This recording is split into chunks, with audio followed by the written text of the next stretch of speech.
namatti dhagaa nama isaan karaa humbuune bar karaa keessa hunseenne bar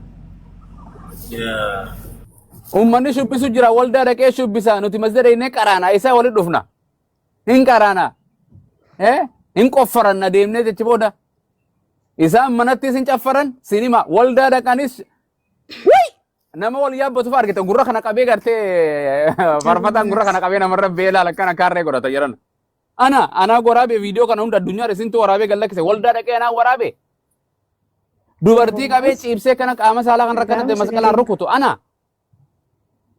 laattuun dhufte qaama Ustaz Abu Maz, is there any verse of Quran that you don't accept? No. No way. No way. Ayo takka boqonnumat akka fe dhagaa nyaadhu Quraanii naan jedhe dhagaa nyaachuun ajaja dirqama nyaachuun qaba bar. Dhagaa nyaadhu yoo naan jedhe biyyee nyaadhu yoo Rabbii naan jedhe. Harte wa atii'u Allah wa atii'u Rasuula bar anatti samana jechuun tanuma bar Rabbitti samana anatti samana rabbi kono jechuu bar maal jechuu Nabi Muhammad ergamaa ta'uun itti amana Allah ta'uun itti amana.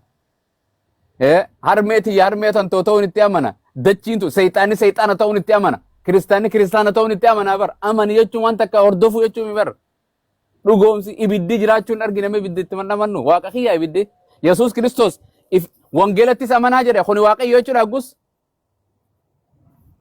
wangeelattis amanaa jedhe kuni waaqayyo amma waaqayyo harkaa qabadhee jira waaqayyo mana kiyya jira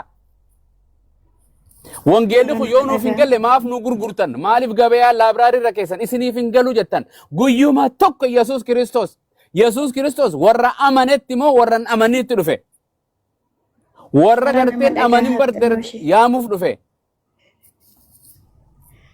maal afura keessa yeroo jiru galgala gad dhufti dubartiin dhiirtiin yaate maal goona dubartii akkam goone jaaso nama dhiira fidadhaa jedhani dhiirtiin dhuftu akkamiin godhan maali dhiira malee ta'u jedhanii Quraana keessan irraa dhiira malee ta'u laa wangeelli atu akka kiristaanaatitti Phaawulos akka ati amantu kana amanu Phaawulos abbaa manaa kee qofa gaafadhu jedha dubbachuun yeersii dhorgaadha yoon sii kana kiristaanuma gallakkifta maaliif lakkisa yoo abbaa manaa kee gaafadhu sin jedha wallahi Phaawulos sii kana abbaa manaa malee dubartiin laa anaa miti kan abbaa kakuma abbaa kitaaba 13 barreesse Phaawulos isaatu Timoteos keessatti Abu Maaz waa'ee du'aa gooftaa Yesuus tu gaaffisii ta'e moo maaliif iyyuu sarata akkas dubbataa turte maal du'a namni hundi hin du'a waaqayyo malee maali aduu kan Yesuus du'us maaltu na galchan du'a moo eekee kan akka kanatti ani ganaan du'ee eenyu Yesuus guyyuma tokko ani du'eetiin du'a moo en jenne kun kijiba qaamni biraarra kaa'e malee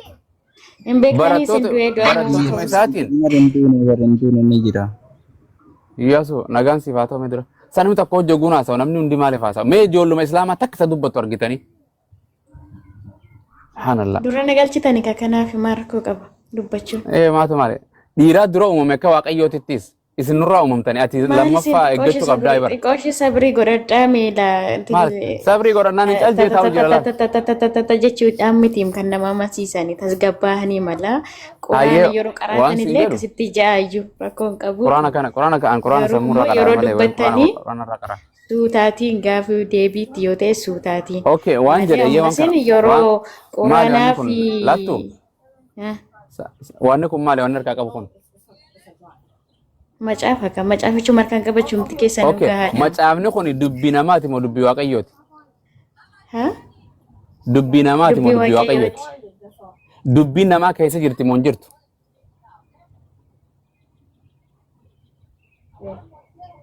maal jettan dubbiin namaa sagalee waaqayyoo keessa ni jirti dubbiin namaa sagalee waaqayyoo keessa ni jira eeyyee maaliif jira dubbii sagalee waaqayyoo keessa Injiru namatu barreesse kan keenya kan keessan namatu beekee barreesse waaqayyo gabbu'een barreessu akkas hin jenne waan namni barreesse san keessa dubbii namaati moo dubbii waaqayyooti dubbii waaqayyooti ayyee wangeela Ximooteesuma isa duraan haabani lakkoofsa takka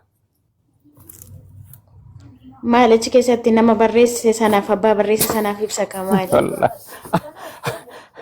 dubbiin namaas keessa dubbiin Phaawulos as keessa ni jirti moo hin jirtu ela hundi saayuu hiika qaba sini aboo hiika qaba sini jedhan boqonnaa tokko irraa fudhatanii gara boqonnaa biraatiin darbina boqonnaan tokko irra yoo jaakkeetaa fayyadii isaanaa fidaa kan jedhe san dubbii waaqayyooti moo dubbii namaati Paawulos jaakketaa kiyya kan dubbii waaqayyooti. Waaqayyootu jaakketaa kiyya naa fidaa jedhe kobbortaa. Waaqayyootu jaakketaa kan koo naa fidaa jedhe moo Paawulos? Maani waan jaakketaa kan jiru baasime. La ilaha illallah. Jaakketaa kan jiru bichaa baasii ati deemiti.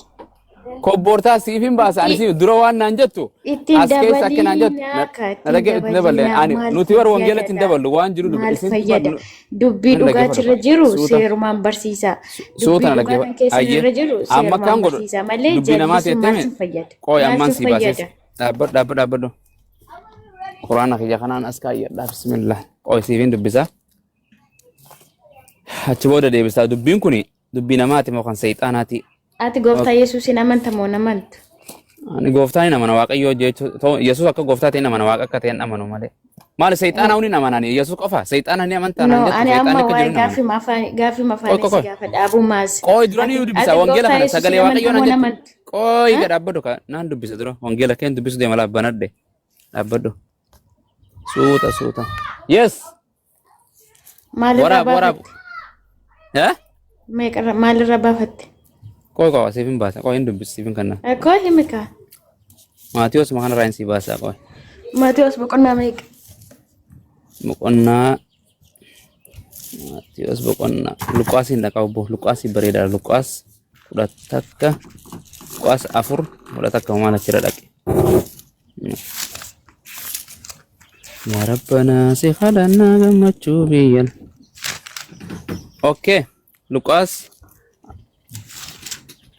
4 matakkara dhaqe Luqaas 4 takkara qoruma Yesuus kana keessaa waan si gaafadha.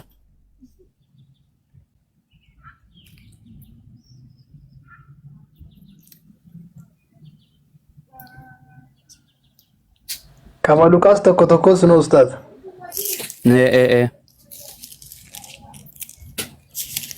Tani miti jechuun tanuma waan seexaanii dubbatan dubbii seexaana tanaan himaa fi qoy.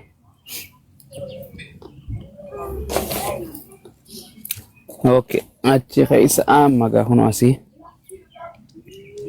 akkana jedheen. Okay, wanta banadu Luqaas 4 boqonnaa 3 bani.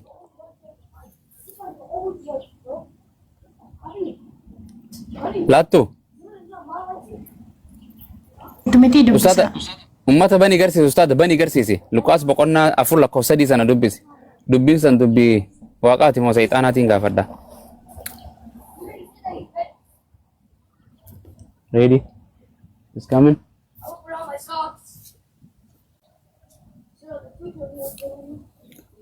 Laattu. Anjirai, aduh. Dubbise ye.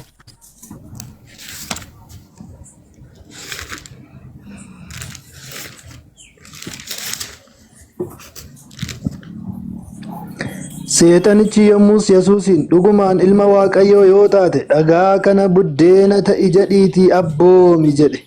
Amen. Eenyu dubbate kana Laattu? Eenyutu dubbate?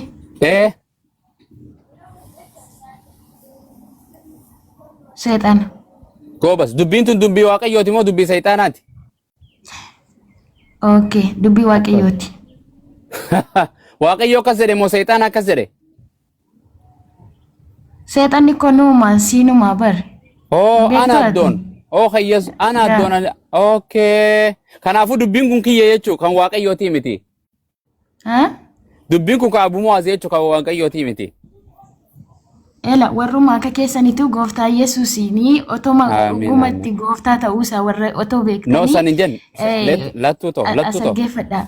Wangeelli kun guutuun sagalee Waaqayyooti naan jette. Dubbadhe kaa'etaniyyuu sinillee dubbadhu.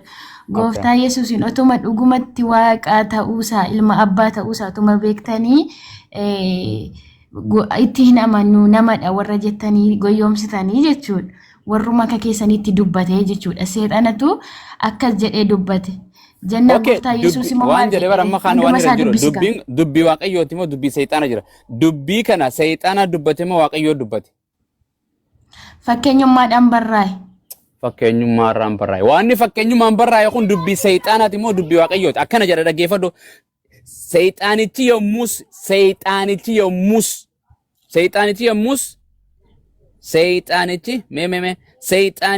yommus Yesuusiin dhugumaan ati ilma Waaqayyoo yoo taate kan jechuu jiru kun eenyu? Eenyutu Yesuus dubbachuu jira? Waaqayyoodha moo Seyxaana?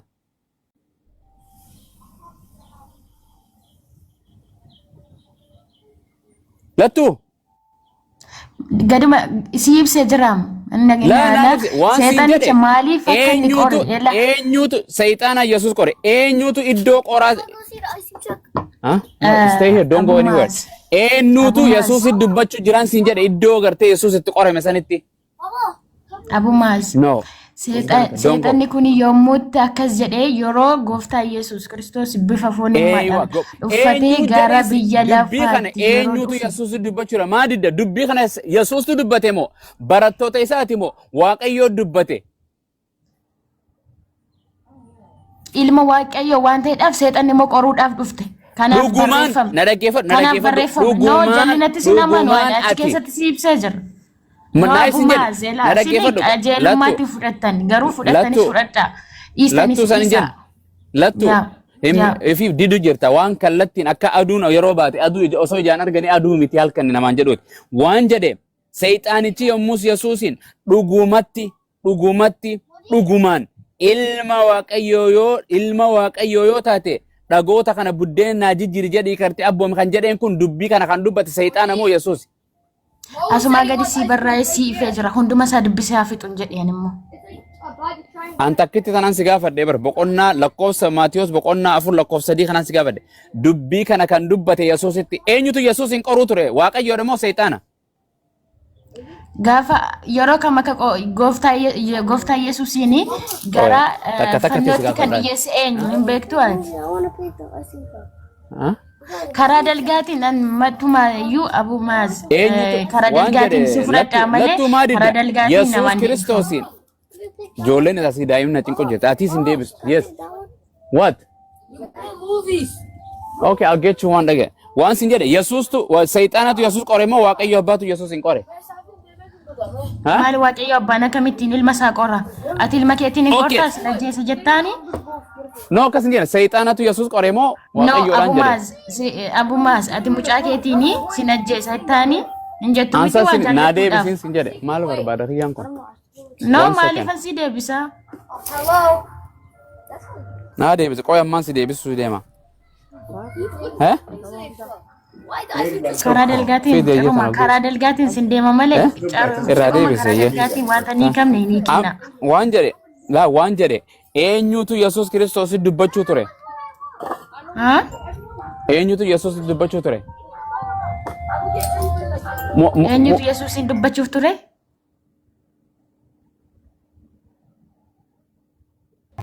Aboo itti dubbadha Ali itti dubbadhu bakka bakkuma tana naa gaafadha. Assalamu alaikum warahmatullahi wabarakatuh. Waalaikum salaam.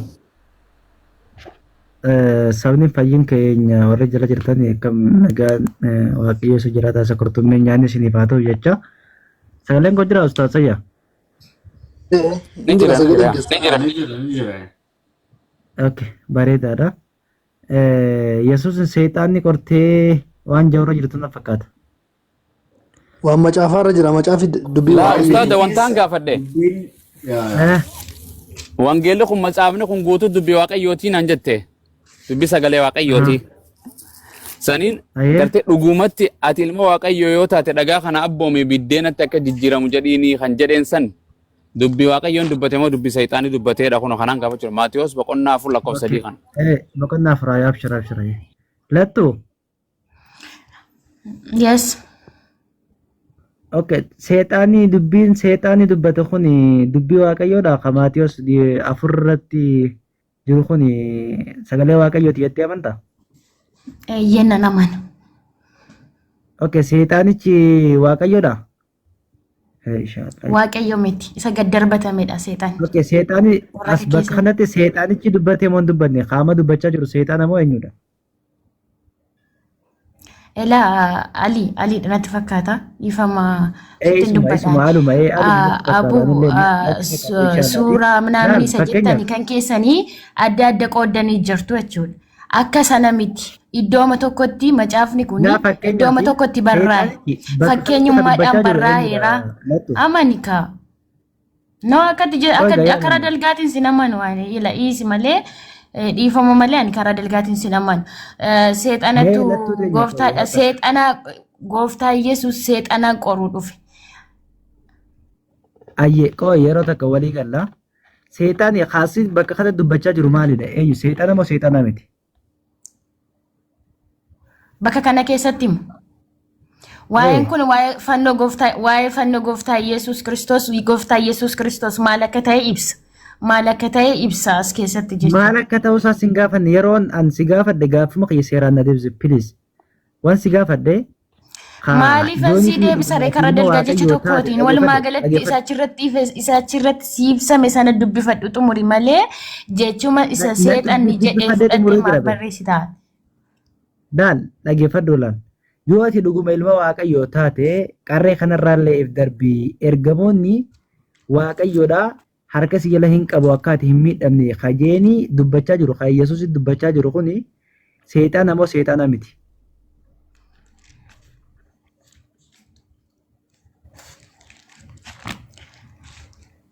Seexana moo seexana miti isa jedhamuuti otoo hin taane seexanni maaliif dubbate asitti jedhi gaafadhu gaaffii kee. lakki ka dubbachaa jiru bakka kanatti seexana moo seexana mitidha gaaffiin kiyya bakka kanatti sagaleen kun Silasi sagalee Maariyaam seexanaa miti Magdalaa fi Maariyaam irratti awwaalicha irratti jettan jechuma sana tokkitti duwwaa fudhattanii iddooma asumaa gad lakki maaliif as takkitti kanatti du'a tokko okay maaliif as guutuusaa si kanatti lama dubbisa jettanii nama gaafattu. guutuusaa si dubbisa Haa? guutuusaa si dubbisa sin jee yoo barbaachisaa ta'e guutuusaa si dubbisee ani dubbis asmara rakkoo miti Daa'iroo dubbis. naanna'anis ishee. okay yesuus hafuura qulqulluudhaan dhaggeeffadhu yeroo takka obsi warra kun inshaallaati yeroo isin dadhabde itti dabartaa jechuudha yesuus hafuura Dadhabu maaf hin qulqulluudhaan dadhabamu? erga guutameen booddee Karaa dalgaatti ni katiin malee dadhabu maaf hin dadhabu? simbaanu qoy yeroo takka abshir yoo akka carraafaa bishaan laagaan si faan si goggoodde jechuu barbaadini malee hin Maal dadhabdu isiniin iyyuu hin goggogne ani maaliif hin goggogama? nuti jiidhaadha dhaloota jiidha nuti inshaallaati Yaa yesuus hafuura anillee isuma dhufe qulqulluudhaan erga jiisee ifa kenne sanaatiin jiidheera. yeroo takka lattu pilis yeroo takka Okay. pilis obsiyaa hin dubbisaa jira sagalee waaqayyo jalaan dubbatamu yesuus hafuura qulqulluudhaan erga guutameen booddee ja as qabimee as taasaya xiqqishaa achi fagaata jalatti ol qabe Yordaanosii deebi'ee hafuuruma sanaan lafa onaa keessa guyyaa 40 geggeeffame. Seexanaanis qoramaa ture. Seexanaanis qoramaa ture. Guyyaa sana hundaa homaa iyyuu hin nyaanne. Dhuma guyyoota sanaattis hin beela'e. Seexanichi yommus Yesuusiin dhugumaan ilma Waaqayyoo yoo taate dhagaa kanaan buddeena ta'i jedhiitii abboomi jedhe. galatoome ka bakka kanatti yoo dhugumaati ilma waaqayyoo taate je'eenii yesuusitti dubbachaa jiru eenyu dhalatu Okay, jedhe miti itti darbii dubbisa malee maa gadi hin xumuramne seexaanichi jechaa jira seexaanichaatitu yoo ati dhuguma ilma waaqayyoo taate je'eenii ka yesuus kiristoos abboomaa jiru kuni eenyudha seexana moo seexana miti si himeen bara. okay muyut qabadhu gana Maaliif qabadha si deebi'ee jira miti? muyut qabadhu maal naa deebistaa miti muyut qabadhu iyyaasu wajjin haasawaa dhiira wajjin Okay, haasawaa gaaffii tokko si gaafadha na gaafatteerta miti illee gaaffii tokko. okay ni gaafata asuma yoo fada keetii muyut qabattu Haa gaafattu gaaffii siinne carraa kanneen kaa gaafa. yoonii Maa iyyaasu rakkoo bagaa waan haa beelaallee san booda gaafata muyut rakkoon qabata okay iyyaasu Ishee. iyyasuuf jechuudha Gaafata miti gaaffii yoo si gaafadhe maa rakkoo qaba waa barachuun hin danda'amu yoo kan keenya ta'e malee kan ni keenya duriyyuu gaafattaa sin beeknaa. jeelattu hin gaafatti yoo sin jeen waan amma Akkon sin hin gaafadha ka amma si biraan darbamuu itti qabadhu hin jedhini sin gaafadheetini achirraan booda immoo gaaffii biraa yoo na gaafattes gaafadhu yoo darbitees immoo darbi. barbaada waan ta'eef qoy nama naa deebisu barbaada waan ta'eef nuti qabadhu yeroo takka tole okay Yesus Rakkoo maalii qaba booda siifaa deebisan? Isuma kanarra qaabadhuuti ani si gaafadheen booda siifaa deebisan. Tuqus mee dubbatuu dide mee usii afaan al tokko miyuutii qabadhu mee akka itti dhalli namaa dubbatus mee ilaali. Usii al takkaa miyuutii qabadhuuti. Gaaffii makeetii isa gaafatu jira gaaffii kan biraatii miti. Mee gaaffii ati irraa Rakkoo Marko anillee isuma na gaafate mitiire naaf hin taane naan jedhe mitiire ani immoo tokko ni gaafadheetini. gaafadheetini. Afachuu hin dandeessu. Muti irratti hin qabina ifumaa qabattu muti irratti hin qabina. Ifumaa qabattu disi. Hi gaafattaa siin jee ammoo waan amma si gaafachaa jiru kana irratti Yesus gaafadheetiin san booda si deebi'aa hin bahinii atillee siin jee maal balleessi ammaan. Yesus jirtaa? Yesus. Yesus hin jiru. Waaqayyo kiristaana kana Yesus kun. Profaayilii isaa jedha alhamdulillah jaayijo. Isaa miti yoo. Yesus. Yesus baga dhuftanii kottaa mee asii jarra keessan nu dhibaniiti. Yesus. Yesus fagoo jira bar samii lammaffaarra jira. Khayr. Maal jechuudha ishii maatan. Jarra keessan asii nu dhibanii. Akkamatti baga dhuftan nagaan. Yesus isin deeme qoy Yesus du'ee moo ni jira. Kana waan hin gaaffii nan qabu gaaffii gaafachuu dhufe gaaffii keessan deebisuuf miti. Yesus gara tokkoon du'eettanii gara Yesus hin duunee du'ee ol bahee. Maay. Amantiin kee maalidha? Kiristaana. Ustaasa yaa firaa cufaa hangasuu hoggaa bana inni banta inshaallaati. Firaa cufaa inshaallah. Hayyee amantiin kee maalidhaati? Kiristaana. Kiristaana. Okay. Yeah. Kiristaanummaa nama Yesus Kiristoos deemuun duuna jette gaaffiin ati du'ee moo hin duune jetta? Naa isin gaafate maa gaaffiin deebisuun eessa jira? Okay. Akka islaamummaa gaafatte? Dura gaaffii keenya nu deebisi qaama michoo gaafachaa jiru kana michoo yoo deebisi michoo gaafachaa jiru. Ani namaa min gaafasi gaafataa jira. In gaafatamtu ati? Yesus deemu hin duune yoo hin gaafatammaa si gaafataan jira gaaffii kiyya naa deebisee gaaffii si gaafatamtu? Laa. No. Aha. Hin gaafatame. Gaafachuu malee gaafataan jira gaaffii waan amma waan amma si gaafataa jiru waan amma michoo gaafachuu jiru kana beektu? No. Akkasiin waan akkasii filima akkasii deesse gaaffii kiyya naa deebisee san booda sii deebise. Filima akkam gurbaan filimatti hin jira? Laa. Gaaffii kiyya naa deebisee san booda sii deebisa. Yaa duuka yaa manni kun taaptaabii hin qabu mucaa taaptaab godhame mee emmi mala magalchi deemi inshaallaati sirraa gunnaati emmi lama galchi tole gijee gabbute hadaraan deemin hayyee lattu miliyoona lama galchoonni deemin Yesus. Ali gaaffii isin gaafataa turtanii gooftaa Yesus yeroo gara biyya lafaarra deddeebi'ee barsiisaa turedha kan isin gaafataa turtan kan iddoo kanarratti barreeffamee jechuudha. Guddummaa waaqayyoo arguudhaafidha seexanni kan inni akkas jedhee as keessatti kan barraa'eef garuu isin gara jallaatti seexanni maaliif as keessatti barreesse maaliif as keessatti barreeffame No, dubbiin sun suuraa fi quraanii tokko kan keessa maaf adda adda barreeffame naa hime kanu maali abu bahar moo abu maali jettan tokko sadiitu jira maqaa sadii inni so maaliif adda adda barreeffame kan keessan maaf iddoo tokkotti akkuma macaafa qulqulluu iddoo tokkotti maaf hin barreeffamu quraanii adda adda barreeffame kamtu jira anchi Okay, suuraa keessatti suuraa ni fi abu maali kan jedhu tokko achuma keessa jiraare abu bakar moo abu maali yeroo tokko ustaada wala bagana gaadatu assalamu alaykum السلام عليكم ورحمة الله وبركاته. وعليكم السلام ورحمة الله وبركاته أستاذ. سكرين كي أنا قام سرتي مضبوطة. سر وجرا تكشوا أشوفها قات مرة جرا سكرين تكشوا إذا ما مالين ولا قام كرو. سكريني إن فقاته. إيه. أما إن دقالة كي إن دقام كرو. أما سر دقيسني صح؟ إيه دقيني ما شاء الله دقيا. ما شاء الله. أبو معاذ اللي بقى جراته ور أمريكا يقول جت شاركان كنا أنا كانت تقولزا بولتني بو أبو بحران كم النساء كقرآن كي زينيجو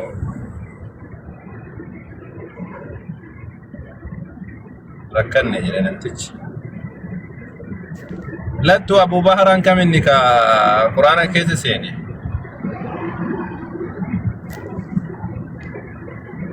Ha? Abuun kam inni ka Qur'aana keessa seene. Abuun kam inni ka Qur'aana keessa jiru. Ani maqaa san beekuni. Suuraa fi Quraana malee tokkos jira garuu. Ana maqaa sadii ta'u jira. Ifam. Suuraa malee. La akkasii jira. Qur'aana jechuun walii galatti.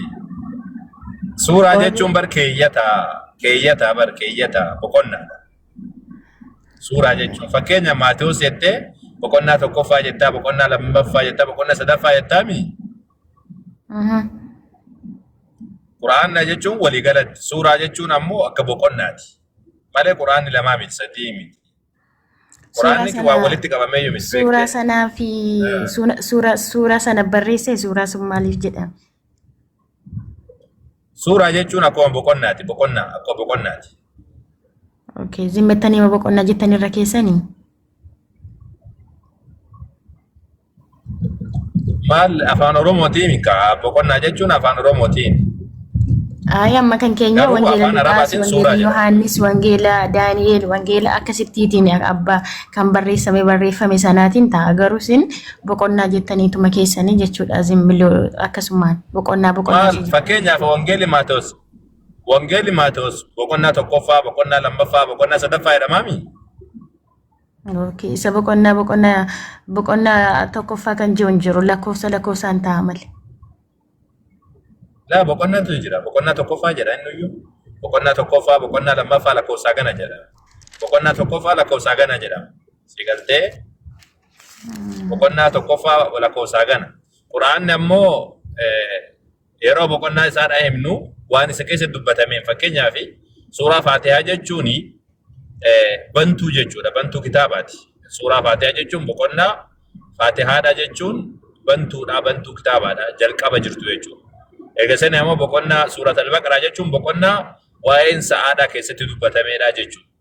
Suuraan lammaa sadaffaadha. Suuraa Al-Imraan boqonnaa waa'ee warra Imraan keessatti dubbatamee jechuudha. Akkasumatti deema. Tole, gaaffisin gaafadhu. Wallahi gaafadhu rakkoon qabdu. Allah yookaan Rabbi kun dhiira moo nama moo fooni moo maalidha? Allah jechuun dhiira moo durba moo isa kamidha? La uumamaa miti. Dhiirri illeen uumamaadha, intalli illee uumamaadha, Rabbiin uumamaa miti. Dhiira illee miti, intala illee miti, uumamaa illee miti, nama illee miti. Utu arge yookaan eessatti barraa'e? La hin barroofne waan barraa'u miti. Allah jechuun waan ofii atuun beekta. Allah jechuun afaan Arabiffaatiin beeki. Afaan Arabiffaatiin Allah jedhama malee kama namni hundi isaatu beeku. Fakkeenya faranjiin gaad jettiini namni biraallee akkasumatti sii galtee afaan fakkeenyaaf Sidaama biroo dhayite, Waleetaa bira dhayite maganoo jedhanii maqaatti immoo gaafatan. Garuu Arabiffaan ammoo Allah jedhama. Fakkeenyaaf Muslimni illeen Arabiffaan Allah hima jedhan. Kiristaanni illee Arabiffaan Allah hima jedhan. Kiristaanota Arabaa biroo dhayite amma Allah hima jedhanii. Allah hima beekan maqaa isaadha jechuudha. Maqaan kun maqaa Muslimni qofti itti yaamu sun taane maqaa hundi nutti yaamu. Rabbii tokko isa samiif dachii uume isa Ingiliffaan gaal jedhamu isa Oromoon illee Waaqa jettee beektu isaan isuma malee biraa jiru. Erga Allahan yookaan nama yookaan dhiirallee miti alaalallee miti erga jettanii abbaa Yesuus akkamittiin ta'uusaa bartanii reesse? Abbaa jechuun hiika saaras hin galiin. Abbaa jechuun abbaa jechuun akka macaafaattis hin jedhan. Nuti jecha kanan fayyadamnu. Jechi abbaa jedhu uumamaaf kennama malee uumaadhaaf hin kennamu. Rabbiif hin kennamu. Jechi abbaa jedhu kanaaf dinna nuti. Jechi abbaa jedhu fayyadamina waan jedhu isa kana. Garuu akka macaafaatti yoo fudhatte abbaa jechuun uumaa waa hundumaa jechuudha malee kan dhalchu jechuudha miti. Dhiira jechuun miti. Macaafa keessa fakkeenyaaf Yesuus Kiristoos abbaa koo jedhaa miti. Dhiira jechuudha miti. Hiikni isaadha. Isa waa uumu jechuudha malee. Isa waa uumu. Fakkeenyaaf macaafa keessatti akkasuma siin jechuudha. Nuti ammoo maqaa kanan fayyadamnu. Maqaa abbaa jedhu kanan fayyadamnu. Tole galatooma ishii hiisa yookaan Yesuusii kan eenyuti jettanii kabajju yookaas immoo jaallattu reesin? Abbaan isaa eenyu? Kan Maryami jennaan. haadha dhakaa. Abbaa malee uumame. Eeyyo haadha yaamama. Erga Abbaan qabu jennaan abbaa waan qabne. abbaa malee uumamee sinoo Maariyaamitti hin amantanii hin beektanii erga Maariyaamitti hin beekne immoo akkamittiin jaallattan yookaan kabajjan. Lakki Maryam inni beekna. Quraana keessa suuraa Maryamtu jira. Boqonnaa waa'ee Maryam dubbatu qobatti jira suuraa Maryam jedhamee. Boqonnaa 19 jechuudha. Maariyaam achi keessatti gahee maalii ijaa qabaattee fi ishee jaallattanirra yookaas immoo Allaahni Rabbi tokkicha erga ta'e isa qofatti erga amantanii Maariyaam immoo eessa haftee isinitti dabalamte. Maryam intala Allahiin filatee jennaan. Rabbitu filate aalamarra caalchise. Yeroo isitti intalli Quraana keessatti intala isii qofaa beeki ka maqaan isii dubbatameeyyuu. Isii malee intalli biraan jirtu ta maqaadhaan dubbatamte. Maryam qofaadha. Kophaa isii jechuudha. Kan Quraana keessa maqaa isiidhaan dubbatamte Maryamiin qofa. Hatta dubartoonni haadholeen mana Nebuu Muhammad alayhi salaam hin dubbatamne. Haati Nebuu Muhammad hin dubbatamne. Ijoolleen isaanii hin dubbatamne. Ijoolleen dubaraadha. Maryam qofa dubbatame. Maryam ammoo intala Rabbiin isii filate. Intala malaayikaan dhuftee itti dubbattee Allahin si filatee jira itti himteen. Filatamtuudha jechuudhaaf kabajjidha. Ammas ammoo ilma kabajamaa ilma ulfaataa abbaa malee irraa abbaa maleetti Rabbiin kenneefi jira jennee amanna. Kanuma malee wanni biraa qabdu wanni biraa waaquma hin kadhannu isiidhaaf hin sagadnu. Tole waaqayyo isaa kabajuu dhugaa seeraatiin namatti dubbatta. Erga akkas ta'e Maariyaam kuni eessarraa dhalatte yookaan immoo eessarraa dhufteetu achi keessatti gahee godhatte isin biratti. Sanillee Rabbiin suuraa sadaffaa irra dubbateetiin jira. Rabbiin zarii isiidhaa fileetiin erga sanii haati. Quraanni Allaan tokkichumadha. Tokko isuma duwwaadha. Isuma duwwaa waaqeffatu yookaan immoo isuma duwwaatti amantu. Erga isa duwwaatti amantanii hiisaa kabajuu yookaan immoo amma fakkeenyaaf sin ustaaza mitiiree nama guddaa ta'u keessanitti sin kabaju. Yookaan immoo beekumsa quraanaa beektanii namni hundumti tokko mitiiree beekumsisaa. Kanaaf beektanii yeroo dubbistanii siniif galeetti akka siniif galeetti nama barsiiftanitti kabajamtu. Kanaafiyyuu isiniin eenyutu uume Allaatu uume jaateef namni immoo sin kabaja. Hiisaan kun immoo eessarraa dhufe kabajan maaf kabajan eessarraa dhufeetu kabajan. Maariyaamii Allaan tokkichadha tokkuma isumadha uumaan hundummaa lafa kanarraa isa duwwaadha erga ta'e hiisaan maal fayyadaa? Dhagaheen ani isin biraa qabu gaaffiin ani isin biraa qabu. Ustaazni maal ta'anii bu'an? Hin bu'anii dhugaa waaqaa isaan namatti toltara akka ani nama barsiisu waaqaa. Qoy haa deebi'u ni deebi'a abshir ni deebi'a. Gaafa tasgabbooyitee gaafatte namni hundi akkasuma tasgabbiinsa walitti faana haasawaa bara. Abumaaz nama ifatu no. Abumaaz yaada isaanii asirreeffatan akkatti nama barsiisan. Ifannaan nama hin barsiisu. Maaliif namni tokko hirrifata. Naani ustaadha wal kaase masjida laalaa. Obsi siifaa deebi'anii obsi. Kompileeni dhiisi obsi. Ergee fi jira obsi ol deebi'aa ishee. Garuu waan isin jechuu barbaadu. Yoo namoota jajjabaa ustaazota gurguddaa kana wajjin dhufanii waliin haasa'an malee isin ganaa warri amma macaafaa fi waa hunda dubbisuu eegaltan kuni nu wartee gaafa nuti mana banne gaafa nu mana